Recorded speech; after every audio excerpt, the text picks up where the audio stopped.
नमस्कार। Challenge board में आप सभी का स्वागत है। दोस्तों, मैं हूं विकेश कुमार और आज की इस वीडियो में हम लोग बात करेंगे एनसीईआरटी 10th क्लास के प्रश्नावली 2.4 के प्रश्न संख्या 3। दोस्तों, यदि आप इस चैनल पर नए हैं तो एक लाइक कर दीजिएगा। चैनल को सब्सक्राइब करने के साथ साथ बेल आइकन को प्रेस जरूर कर दीजिएगा ताकि आने वाला प्रत्येक वीडियो का नोटिफिकेशन सबसे पहले आप तक पहुँचे। तो आइए अब हम शुरू करते हैं। प्रश्नावली 2.4 के प्रश्न संख्या 3 है। दोस्तों, ये प्रश्नावली 2.4 ऐच्छिक है, ठीक है, और ये ऐच्छिक है, ये परीक्षा की दृष्टि से नहीं है, ठीक है। तो आप चाहे तो इसको सोल्व कर भी सकते हैं और नहीं भी कर सकते हैं, लेकिन एग्ज़ाम में बहुत बार देखा गया है कि इस प्रकार के क्वेश्चन आता है और साथ में आपको यहाँ से दो बेनिफिट होगा। पहला बेनिफिट ये होगा कि इसके पीछे के क्वेश्चन जितना भी आप सोल्व किए हैं उसमें आपका आत्मविश्वास बनेगा, आपका एक्सपीरियंस बढ़ेगा, ठीक है। और दूसरी बात ये है कि जब आप एग्ज़ाम देंगे तो उसमें भारी से भारी क्वेश्चन को, डिफ़िकल्ट क्वेश्चन को भी आप आसानी से सोल्व कर सकेंगे। तो मेरा पर्सनल एडवाइस है कि आप इस क्वेश्चन को सोल्व कर लें ताकि आपको एग्ज़ाम हॉल में किसी प्रकार का कठिनाई ना हो, ठीक है। तो ये प्रश्नावली 2.4 ऐच्छिक है, ठीक है, और प्रश्न संख्या मेरा 3 है। और इस क्वेश्चन में कहा जा रहा है कि यदि बहुपद x³ - 3x² + x + 1 के शून्यक, ठीक है, a - b a + b हो तो a और b ज्ञात कीजिए, ठीक है।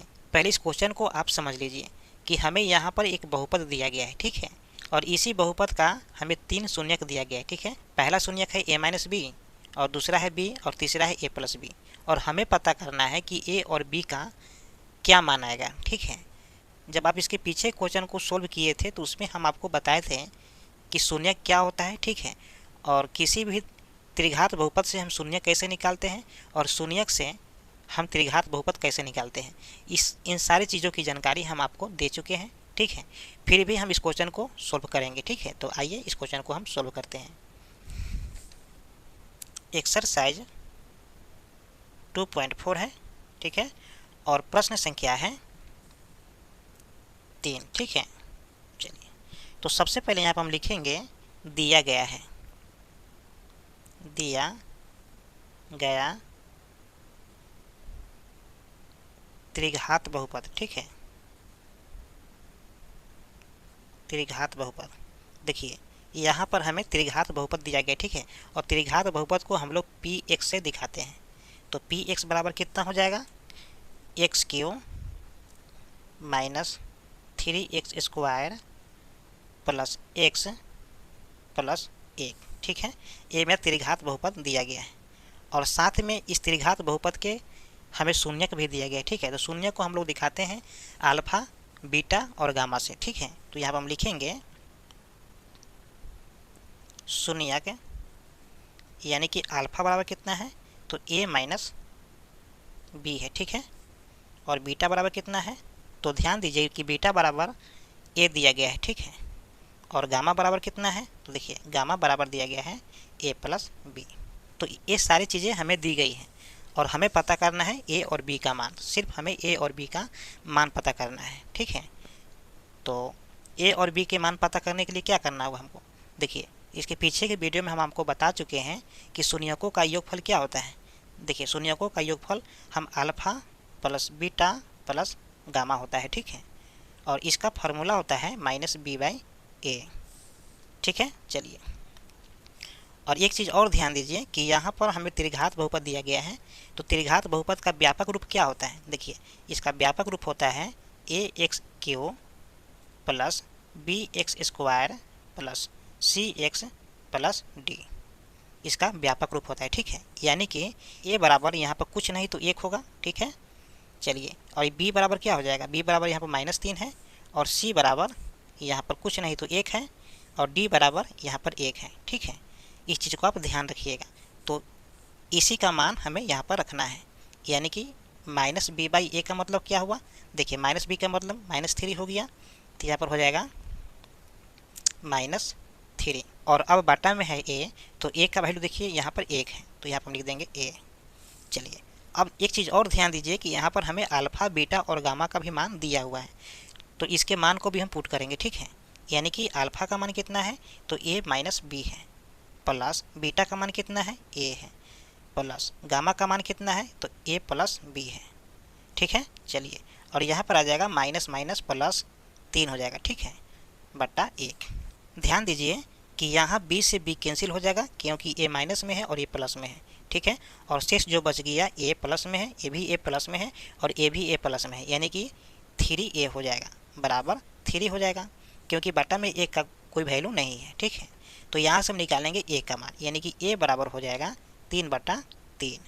अब 3 से 3 कैंसिल हो जाएगा एक बार में, तो यहाँ हम लिखेंगे चूँकि a बराबर 1, ठीक है। चलिए देखिए, ध्यान रखिएगा कि a बराबर 1 आया है, ठीक है। चलिए, तो अब हम निकालेंगे गुणनफल, ठीक है, यानी कि शून्यकों का गुणनफल। तो शून्यकों का गुणनफल क्या होता है? तो alpha into beta into gamma, ठीक है। तो यहाँ पर लिखेंगे alpha into beta into gamma, ठीक है। और alpha into beta into gamma का क्या फार्मूला होता है? तो यहाँ होता है फार्मूला -d/a, ठीक है। चलिए, अब दोस्तों क्या करेंगे कि अल्फा बीटा और गामा का भी मान रखेंगे, ठीक है, और d/a का भी मान रखेंगे, ठीक है। तो ध्यान दीजिए कि अल्फा का मान कितना दिया गया है?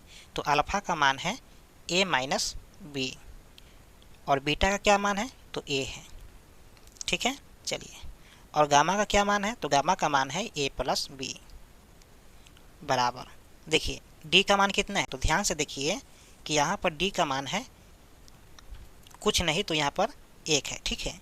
तो यहाँ पर लिख देंगे हम -1/1 कर देंगे। अब आप दोस्तों इसको ध्यान से देखिए तो आपको पता चलेगा कि यहाँ है a माइनस बी और यहाँ है a प्लस बी, ठीक है।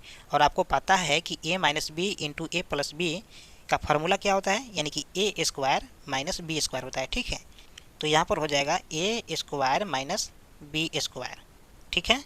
और यहाँ पर है a, तो हम यहाँ पर लिख देंगे a बराबर -1/1। अब आप ध्यान दीजिए कि हमें a का मान पहले आया था 1, ठीक है। तो इस 1 को हम यहाँ पर पुट कर देंगे, ठीक है।